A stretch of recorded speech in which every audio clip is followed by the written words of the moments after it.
Hey there, cats and kitties. I am the Blues Man at sXeblues, and this is Wicked Flicks. For this particular episode, I'm going with the Walt Disney classic 20,000 Leagues Under the Sea. Classic epic movie. There's, comedic elements and action adventure elements and things like that, primarily starring Kirk Douglas as well as James Mason, Peter Lorre, and Paul Lucas. It's primarily telling the story of Captain Nemo as seen through the eyes of three unwitting passengers of his. This scientist, Professor Aronnax, as well as his underling, Conseil, I think is the name, and a whaler harpoonist in the form of Ned Land, which is the character Kirk Douglas plays. They're all contracted on a ship because of rumors that there's a sea monster, in the ocean somewhere, destroying ships. And after about a month, the captain of the ship's like, we've looked for this sea monster. It's not out here. It doesn't exist.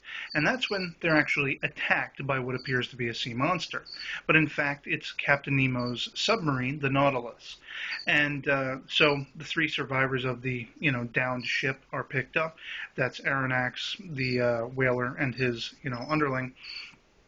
And when Nemo realizes that he's actually got this professor of science, someone he greatly admires and respects, among these three rescued, he decides to keep, Aronnax on board and get rid of the other two.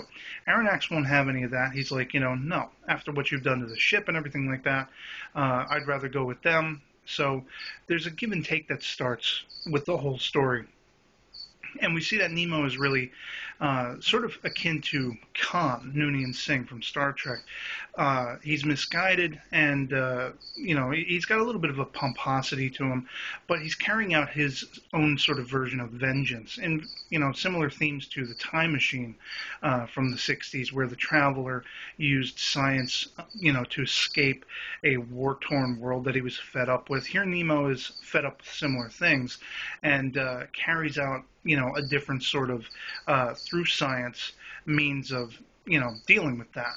And, but of course, their adventures and misadventures unfold as Ned Land, Kirk Douglas's character, and Peter Lorre's character, the underling of the scientist, team up to try to, best Nemo and get out of their escape.